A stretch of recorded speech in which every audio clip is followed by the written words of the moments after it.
Friends, ಇವತ್ತು ನಿಮಗೆ ಕಾಲರಲ್ಲಿ ಈ ಕಾರ್ನರ್ ಶೇಪು ಪರ್ಫೆಕ್ಟಾಗಿ ಬರಬೇಕು ಅಂದರೆ ಯಾವ ಟ್ರಿಕ್ಸ್ ಉಪಯೋಗಿಸ್ಬೇಕು ಅನ್ನೋದೊಂದು ಹೇಳ್ಕೊಡ್ತೀನಿ ನಾನು ನಿಮಗೆ.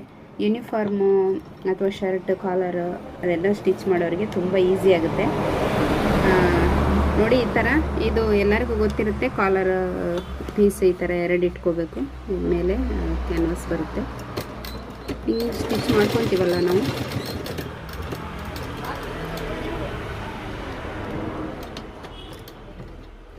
ಹಿಂಗೆ ತಗೊಂಡು ಇಲ್ಲಿ ಒಂದು ಸ್ಟಿಚ್ ಗ್ಯಾಪ್ ಇರಬೇಕು.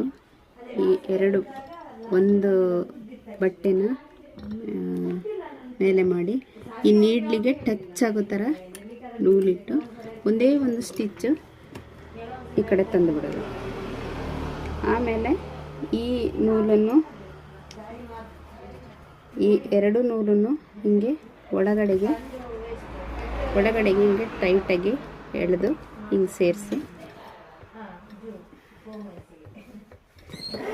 ಸ್ಟಿಚ್ ಮಾಡ್ಕೊಂಡಿರ್ತೀನಿ.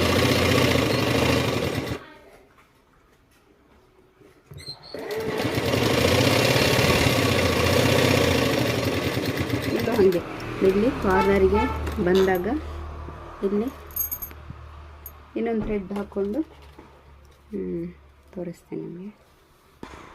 ಹೀಗೆ ಇದಕ್ಕೂ ಹಾಗೆ ಈ ಪ್ರೆಷರ್ನ ಮೇಲೆ ಎತ್ಬಿಟ್ಟು ಈ ನೀಡ್ಲಿಗೆ ಟಚ್ ಆಗೋ ಥರ, ನೀಡ್ಲಿ ಕೆಳಗಡೆನೇ ಇರಬೇಕು, ನೀಡ್ಲಿಗೆ ಟಚ್ ಆಗೋ ಥರ ಹೀಗೆ ಟೈಟಾಗಿ ಹೀಗೆ ನೂಲು ಹಾಕ್ಬಿಟ್ಟು ಒಂದೇ ಒಂದು ನೀಡ್ಲೆ ಹಿಂಗೆ ತಗೊಂಡ್ಬಿಡ್ಬೇಕು. ಮತ್ತು ಪ್ರೆಷರನ್ನು ಮೇಲಕ್ಕೆ ಎತ್ತಿ ಈ ನೂಲನ್ನು ಹಿಂಗೆ ಒಳಗಡೆಗೆ ಇದೆರಡನ್ನು ಟೈಟಾಗಿ ಹಿಂಗೆ ಈ ಎಡ್ಜಿಗೆ ಸೇರಿಸ್ಕೋಬೇಕು. ಆಮೇಲೆ ಹೀಗೆ ಟರ್ನ್ ಮಾಡಿ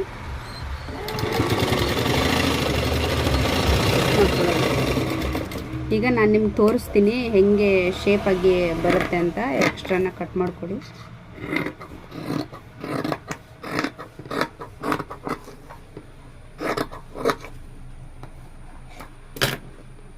ನೋಡಿ, ಉಲ್ಟಾ ಮಾಡ್ತೀನಿ. ಇಲ್ಲಿ ಕಾರ್ನರಲ್ಲಿ ಸ್ವಲ್ಪ ಕಟ್ ಕೊಡಿ, ಅಂದರೆ ಬಟ್ಟೆ ಜಾಸ್ತಿ ಇದ್ರೆ ಅಲ್ಲಿ ಶೇಪ್ ಕರೆಕ್ಟಾಗಿ ಬರೋದಿಲ್ಲ. ಅದಕ್ಕೋಸ್ಕರ ಕಾರ್ನರಲ್ಲಿ ಸ್ವಲ್ಪ ಎಕ್ಸ್ಟ್ರಾ ಇದ್ದರೆ ತಗೊಂಬಿಡಿ.